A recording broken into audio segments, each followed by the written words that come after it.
Hello student, welcome to my channel.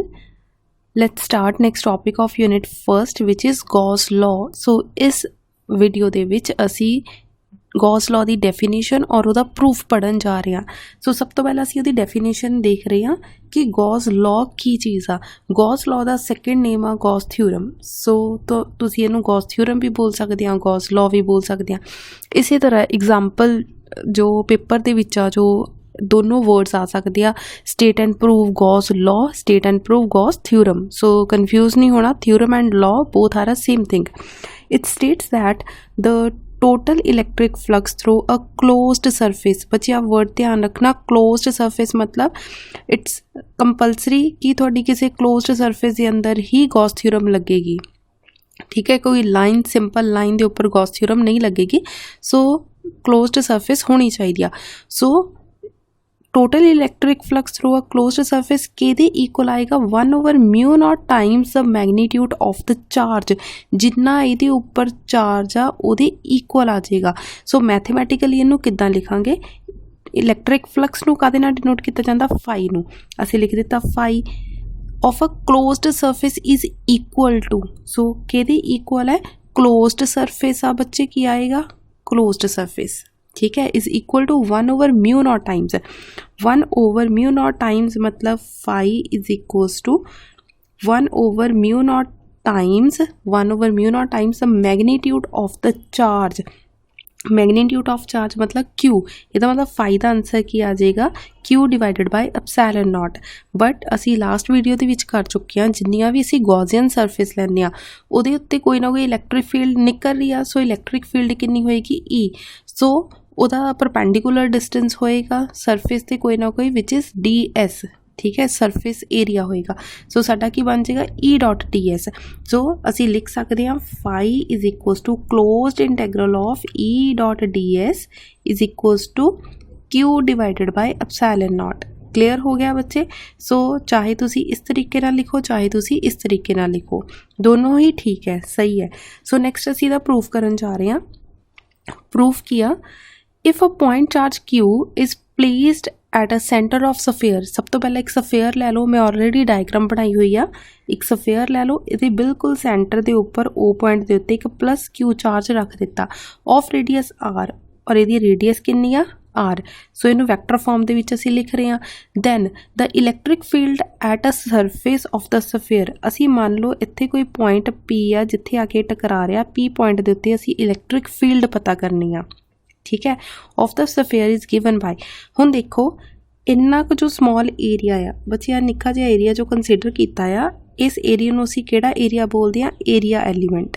ठीक है, area element क्यों बोलिया, क्योंकि असी स्मॉल एरिया दे विच कंसीडर करन लग्या भी इन्ने के एरिया दे उपर इलैक्ट्रिक फील्ड या इलैक्ट्रिक फ्लक्स कितनी आ।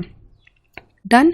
सो क्योंकि यह एक पूरे का पूरा ही सरफेस असी कंसीडर की है, सो दिस इज गॉसियन सरफेस। ठीक है, सो ये होगी थोड़ी गॉसियन सरफेस। इत्थे हुण देखो Q पॉइंट ने P के उपर कोई ना कोई इलैक्ट्रिक फील्ड लगाई। सो किहड़ी फील्ड लगाई, E वैक्टर। सानू पता कि जिहड़ा DS आ सरफेस एरिया आ वो जिहड़ी भी तुसी सरफेस लओगे उहदे बिल्कुल परपेंडिकुलर हुंदा। इहदा मतलब तुसी एक बॉल लै लो, बॉल दे उपर एक पेन खड़ा कर दो, इहदा मतलब उहदा वैक्टर बाहर वाले पासे नूं आ। सो इहदा मतलब DS भी की होएगा, इस डायरैक्शन दे विच तुहाडा DS होएगा। क्लियर होगी बच्चे डायग्राम। सो इधर नूं ही दा पोजीशन वैक्टर आ which is R cap. I think तुहानूं सब नूं डायग्राम अच्छी तरह नाल क्लीयर होगी होएगी। सो इनू मैथमैटिकली पोर्शन च किद्दां लिखांगे, E vector is equals to, हुण मैथमैटिकल पोर्शन लिखन लगे हैं, that is 1/4 epsilon not Q divided by R। हुण देख लो बच्चे R स्केयर। सो ये इलैक्ट्रिक फील्ड का फॉर्मूला आ, क्योंकि असीं वैक्टर फॉर्म दे विच लिख रहे हैं तो सानू यूनिट कैप नाल लेना पएगा which is R cap. Clear हो गया। So this is our first equation. Next लिखो, the electric flux linked with a small element, the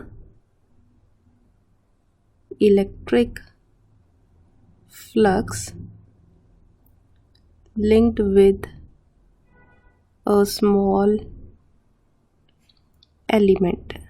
so असीं मान लिया एक स्मॉल एलिमेंट आ जो DS आ। ठीक है बच्चा, छोटा जिहा एरिया DS, छोटा जिहा एरिया है, ठीक है।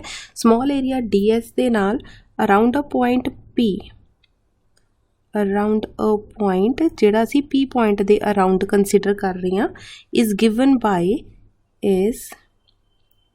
बाय सो इनू लिखांगे किदां, फ्लक्स फाइंड करना तो D phi is equals to E vector dot DS vector. ये सानू गॉस थ्योरम ने डेफिनेशन तो आया आ, D phi is equals to E vector dot DS vector. Now E की वैल्यू पुट करन लगे फ्रॉम इक्वेशन नंबर 1, सो साडे को की आ जाएगा, D phi is equals to E की वैल्यू कितनी है 1/4 pi epsilon not Q divided by R square, R unit cap, done. So DS की वैल्यू कितनी आएगी, DS की वैल्यू बच्चे असी एस सच लिख रहे हैं which is DS vector. E vector की वैल्यू पुट कर दी dot DS vector as such लिख दिता। हुण ध्यान दो R cap dot DS vector का असी की करन लगे, डॉट प्रोडक्ट नूं रिमूव करन लगे। जो रिमूव करांगे बच्चे की आ जाएगा, R is a unit cap, R vector नहीं है इत्थे, R यूनिट कैप आ। जो डॉट प्रोडक्ट या क्रॉस हट जाएगा तो R कैप की जगह तो 1 आ जाएगा। क्लीयर हो गई आ चीज़, 1 DS कॉस थीटा। सो असी सिंपल लिख सकते हैं DS कॉस थीटा। बच्चा जी क्लीयर हो गई आ, वैक्टर नहीं आ। सो वैक्टर जो हट जाता है तो DS की जगह तो DS, अगर कैप आ तो उसकी जगह तो 1 आ जाएगा क्योंकि ये डायरैक्शन आ, यूनिट कैप आ। सो असी रिमूव करन लगे डॉट नू, सो आ जाएगा 1/4 pi epsilon not Q divided by R square, इत्थे की आ जाएगा DS कॉस थीटा।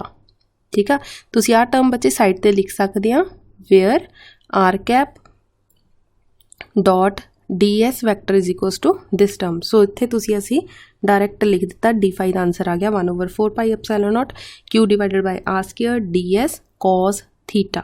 हुण ध्यान नाल डायग्राम चैक करो, तुहाडी E वैक्टर भी इस डायरैक्शन दे विच आ और DS भी इसी डायरैक्शन चा, ये तो मतलब दोनों सेम डायरैक्शन चा। So theta is 0 degree. So वो भी तुसी साइड ते लिख सकते हैं, where E vector and DS vector are in same direction,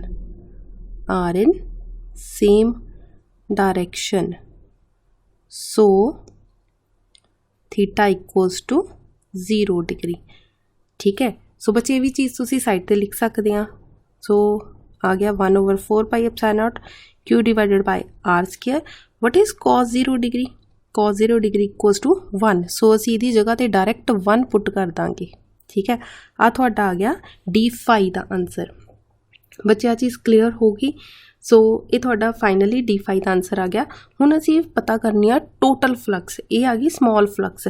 so therefore total electric flux through the whole spherical surface, क्योंकि असी सारी दी सारी सरफेस की गल करन लगे हैं। सो फाई का आंसर कितना आ जाएगा, closed integral of D phi. असी इस टर्म दे इंटीग्रेशन करन लगे हैं। हुण ध्यान दो 1/4 pi epsilon not Q divided by R square is a constant term, so take outside. असी पहले इंटीग्रेशन तो बाहर लिख लैंने आ। सो इंटीग्रेशन के अंदर कितना रह जाएगा, ओनली DS। हुण इंटीग्रेशन के अंदर सिर्फ और सिर्फ DS बच गया। DS की आ तुहाडा इलैक्ट्रिक फ्लक्स आ जो असी फाइंड आउट करना। सो DS की होएगा surface area of a Gaussian sphere. So आ टर्म इत्थे लिखनी जरूरी आ बच्चे। DS तुहाडा की आ उहदे पैर S पाना तो पा दो, नहीं पाना ना पाओ। क्लोज्ड इंटैग्रल DS इत्थे लिखना जरूरी आ, अदरवाइज हो सकता थोड़ा हाफ मार्क्स कटिया जाए। Surface area of the Gaussian sphere,